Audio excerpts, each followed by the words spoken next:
Sore, perkenalkan nama saya Gentian Santonio Maria Situ. Saya mahasiswa dari Sekolah Tinggi Pastoral Santo Petrus Keuskupan Atambua. Di video kali ini saya akan membahas materi yang berjudul bahan persembahan Ekaristi.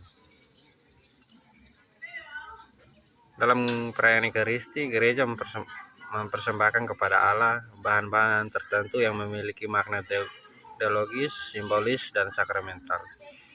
Di antara semua bahan persembahan, roti dan anggur merupakan pokok mutlak karena melalui kebudayaan Kristus sendiri menghadirkan tubuh dan darahnya. Ketentuan mengenai bahan persembahan Ekaristi diatur secara resmi dalam Misiale Romaun, ditegaskan oleh Katekismus Gereja Katolik dan dipertegas dalam Kitab Hukum Kanonik. Yang pertama, roti. Roti dalam konteks budaya. Bagi masyarakat Indonesia, nasi merupakan makanan pokok. Seorang sering dianggap belum makan jika belum menyantap nasi. Karena itu nasi menempati tempat penting baik dalam kehidupan sehari-hari maupun dalam pesta adat dan perayaan resmi. Namun dalam banyak budaya lain, termasuk budaya Yahudi, roti adalah makanan pokok. Bangsa Yahudi mengkonsumsi roti setiap hari dan juga menggunakannya dalam bermakna dalam perjamuan terakhir. Yang kedua, roti sebagai lambang kehidupan ilahi. Menurut Katekismus Gereja Katolik KGK 1338 sampai 1340, roti Ekaristi adalah kelanjutan dan pemenuhan dari roti mana di padang gurun, roti dalam perjamuan Paskah Yahudi, dan akhir tubuh Kristus sendiri. Makna roti Ekaristi berarti bersatu dengan Kristus dan mengambil bagian dalam kehidupan ilahinya. Yang ketiga, hosti sebagai roti Ekaristi. Gereja Katolik menggunakan roti tak beragi atau hostia dalam Ekaristi, sesuai dengan tradisi perjamuan Paskah Yahudi yang dirayakan Yesus. Alasan liturgis dan historis. Yang pertama, kesediaan pada tindakan Yesus dalam perjamuan terakhir. Yang kedua, kemenangan pembebasan Israel dari Mesir yang dilakukan secara mendadak. Yang tiga, menegaskan ketentuan gereja universal dalam satu tanda sakramental. Yang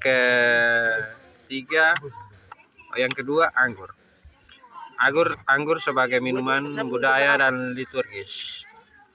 Anggur adalah sari buah yang difermentasi. Dalam budaya Yahudi dan bangsa Mediterania, anggur merupakan minuman perayaan sukacita dan perjamuan. Dalam liturgi gereja, anggur harus berasal dari buah anggur asli, tidak dicampur zat asing dan tidak rusak. Makna teologis pencampuran air dan anggur. Pencampuran air dan anggur merupakan praktik kuno gereja yang memiliki makna teologis mendalam. Anggur melambangkan kehadiran Kristus, air melambangkan kemanusiaan kita. Yang ketiga, anggur sebagai lambang darah dan pengorbanan. Dalam kitab suci, darah melambangkan hidup. Yesus mencurahkan darahnya di salib sebagai kurban penebusan.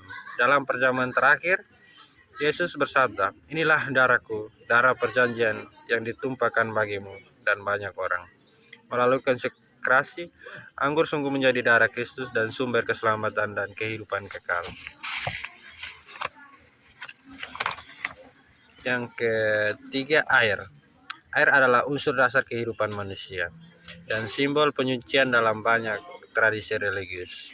Dalam gereja, air memiliki makna penting dalam baptisan, pemberkatan, dan Ekaristi.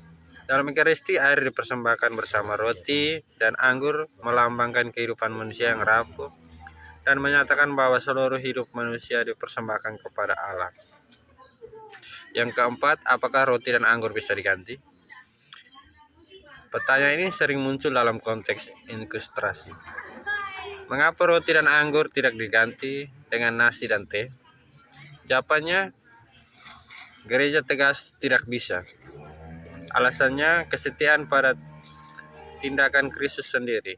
KGK 1339. Yang kedua, kesatuan gereja universal dalam satu sakramen. Yang ketiga, ketentuan hukum gereja, bahwa kebiasaan tidak boleh bertentangan dengan hukum ilahi. Yang kelima, persembahan diri dalam ekaristi. Persembahan roti, anggur, dan kolekte melambangkan persembahan seluruh hidup umat. Kerja dan jerih payah, suka dan duka, kegagalan dan harapan. Umat dipanggil untuk mempersembahkan diri mereka sendiri bersama kurban Kristus. Dalam ekaristi, Kristus menyatukan persembahan umat dengan kurbannya, menyucikan dan mengubah serta memberi bagian dalam kehidupan ilahinya. Maka dalam ekaristi dipersembahkan bukan hanya roti dan anggur, tetapi seluruh hidup manusia yang diangkat, disucikan, dan dipersatukan dalam kurban Kristus. Sekian dan terima kasih. Semoga bermanfaat bagi kita semua.